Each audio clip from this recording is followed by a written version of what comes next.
Hi, this is Hans from Request for Music, and I'm going to do a video on my Jotnar. Jotnar in itself is a name that is the plural for Jotun, and if you've ever seen a Marvel Thor film or movie or something like that, Jotun is the name of the giants or the chaotic, large, unpredictable creatures that live on Jotunheim and are from Norse or Viking mythology. And the name came up first, and I tried to create a module that came close to this, this image of Jotnar, of all of the unpredictable giants and stuff like that. So what I did was create a module that has a number of oscillators in it, from 3 to 20, and the way it works is indeed unpredictable.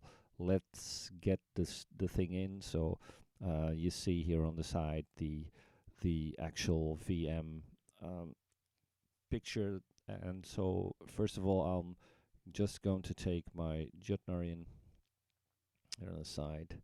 Here it is, and Jotnar itself, it's within the range of my RFM modules, but I want it to be slightly different. I'm going to create sort of a RFM rune series or runic series. I don't know how you would call that. A couple of modules that are going to be based on this mythology kind of idea. So it looks a bit different from what you're used to, and a bit more roughish or something like that. The actual first module that I created for Jotnar was about a year ago, so it took some time to get it to what it is right now.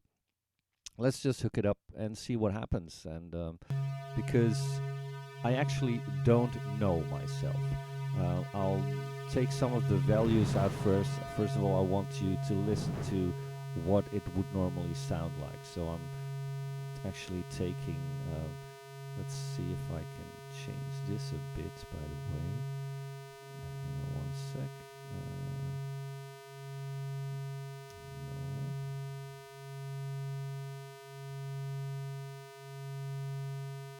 Let's see.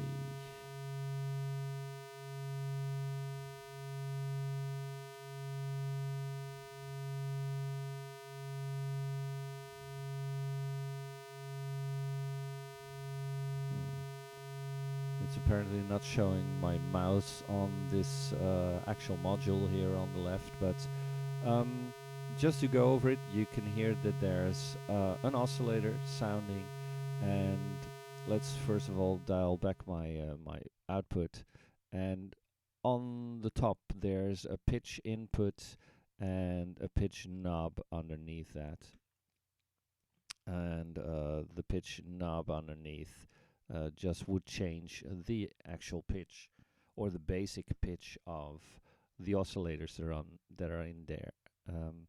On the right there's a modulation input, and the mod input can be the value for that can be set with the mod knob that's over here in the center next to the rand all switch that you can see on the screen. And to the right of that there's a PW knob which sets the value for the pulse width of any pulse wave oscillator that might be in there, and the PW input on the top then shows you, or then has the ability of modulating that source. So let's dial it up again a bit. Indeed, there is a pulse wave in there, so I can change this with my PW knob, as you can hear, and the pitch indeed goes up or down. So the nice part, of course, is that I can use the thickness knob in the middle to put other oscillators in there. And on the bottom in the orangey brown bar there's the blue knob, which is the width, which then sets the oscillators, or it spreads them over the stereo image. So you get a wider sound,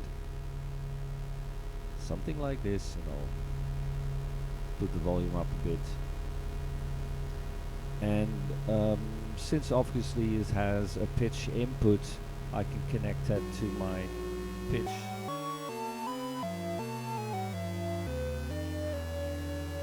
And if I change the switch from the all setting to the random setting, it might change in frequency a bit, because some of the oscillators might not be influenced by the pitch anymore.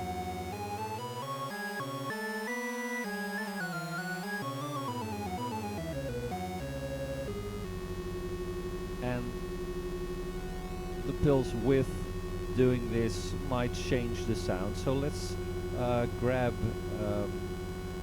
one of my LFOs. I'll take my 2 LFO and I'll put that in there, and I'll take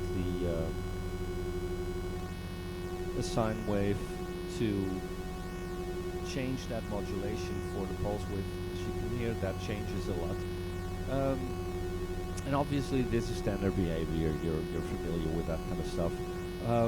But underneath the pulse width input, there's another knob which changes which adds noise to the equation, where the noise is then modulation either randomly or all oscillators.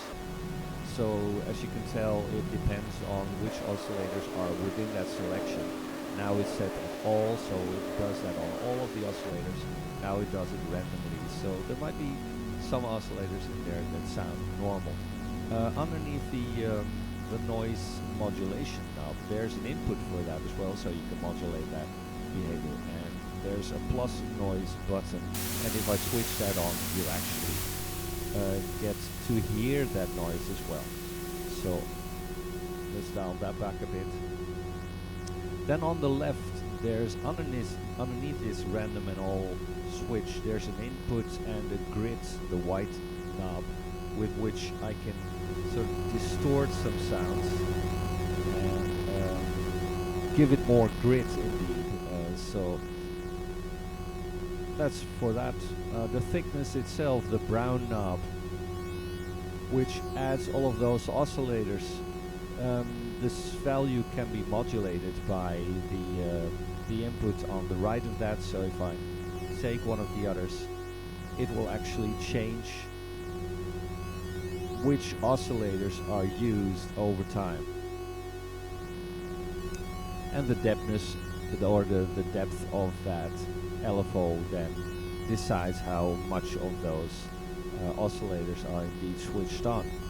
So I can do stuff like that, and underneath the thickness there's this white button which changes the selection of oscillators, and it might change the ratio from all of the oscillators as well.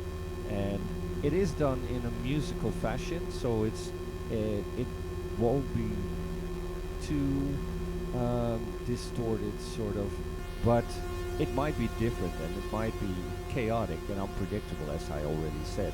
So that's actually what I intended it to be. So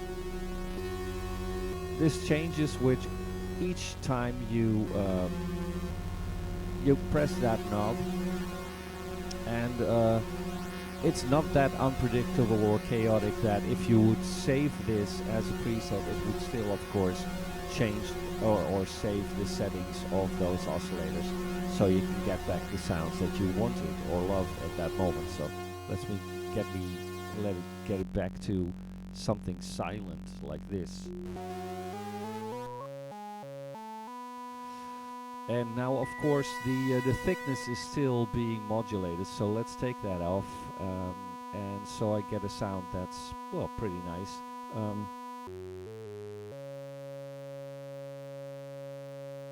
Let's take the pulse width modulation off as well. On the right bottom there's a couple of grey knobs, and the grey knobs are actually from the Universe module by Chris Neuberger, who is my beta tester, or one of my beta testers, and he kindly offered me the source code for his Universe module, which is a port of one of the AirWindows modules or stuff anyway. So he kindly offered me that code so I could build this in, which gives me the opportunity of adding reverb to this sound.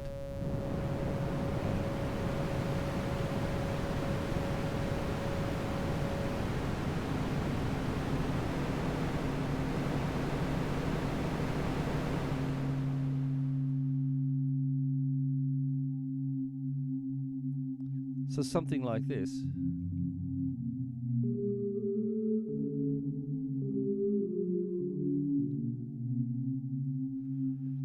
It gets pretty much the sort of synthetic texture that I wanted to have. The sounds that you hear are from the reverb being reset while I change the size of it. So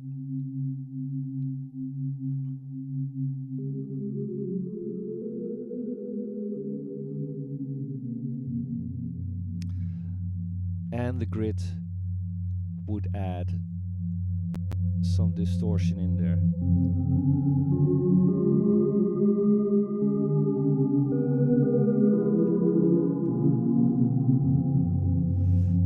And if you wanted the sound to be more chaotic, then underneath that white grid button there's an input and a couple of knobs, and the input is to change the chaotic behavior of the Chaos 1 button or knob, and the Chaos 1 knob sets relationships and all kinds of parameters in the module. So it will change frequency because the bass or the lowest oscillator might stay the same, but the other ones might go up and change their relation. And so does actually the Chaos 2 does the same kind of thing, but it depends on all of the oscillators that are being used at that moment. So let me set the volume back a bit, and now all of the oscillators are used, and there's a lot of chaos in there. Let's get that out. Let's get the other chaos out. Let's get the grid back. So at this point,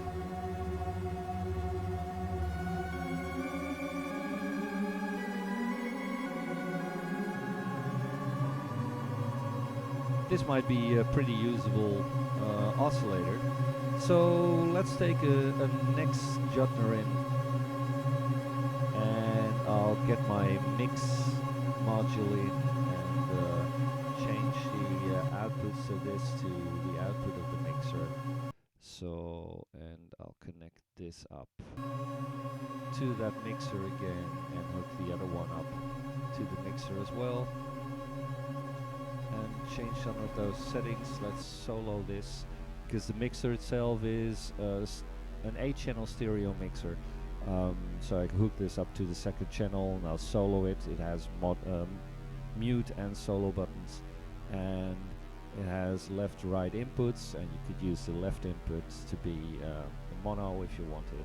And obviously there's a level setting and a pan setting, and both of those, level and pan, can actually be modulated by the inputs in between, which have a knob underneath the input, so you can set the level of that input. So let's take this and change some of those settings for this module so it can be sort of texture background. So I'll take the LFO outputs from my plus and minus, and I'll bring that into the change of the thickness. So that means that depending on the speed of these both two, it will drive how this changes.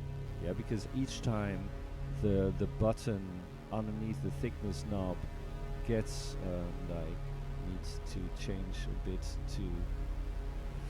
to my display so you can see it happen, at least. So you see that the button on the Jotnar, on the second Jotnar, is now being lit every time, so it means that it's getting different sounds there, and all of the chaos settings and random noise, frequency, stuff like that will help in change that sound quite a lot.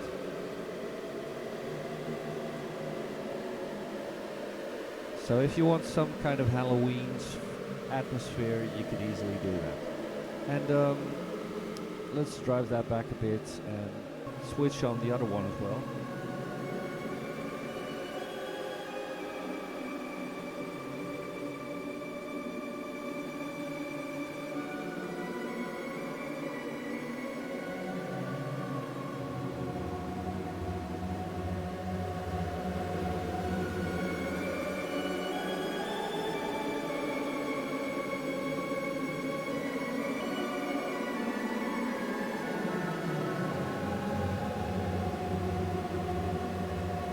So it's it's intended to be a texture oscillator or synth or whatever, and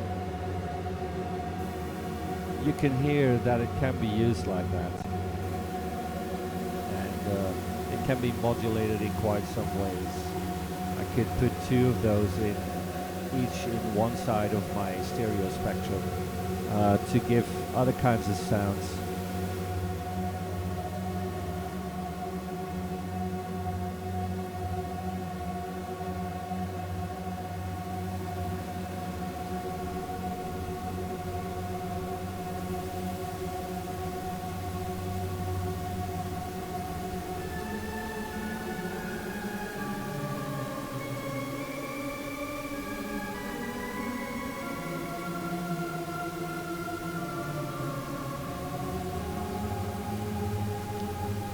And obviously you could also use it to thicken up the rest of the sound. So if I would actually take one of my normal VCOs in there, so my 2 VCO. Yeah, my Macintosh is getting a bit old, so you might hear some stuff at some point. So let's take that into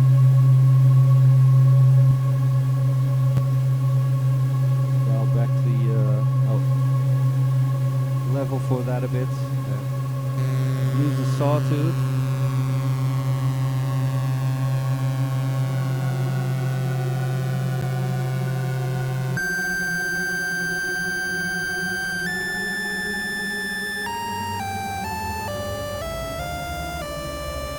Obviously, this is now far too dry actually to use, but I could also use some folding on this sound. So I could use my modulation again. Or if I didn't want to use that, I could still use some detuning on the sound. Let's use it as a mono source.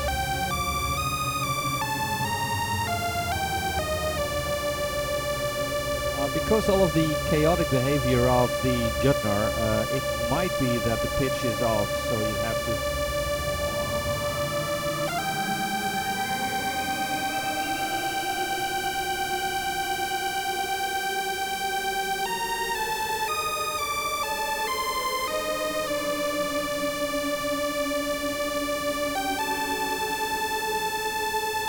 But obviously the 2 VCO could really benefit from some other modulation source, so normally I would probably take the something like my delay.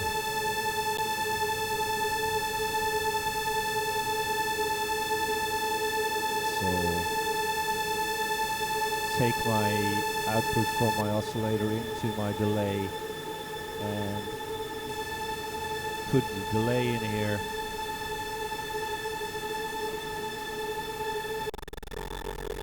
Yeah, it's getting a bit.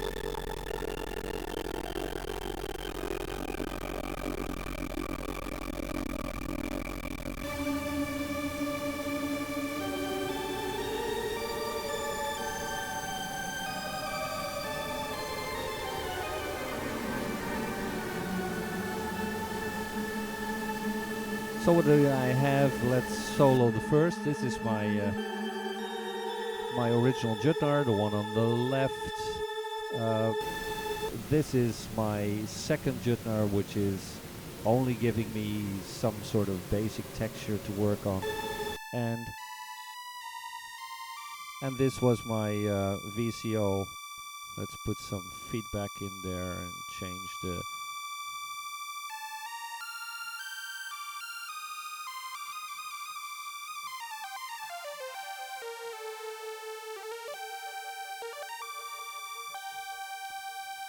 And dial the other ones on.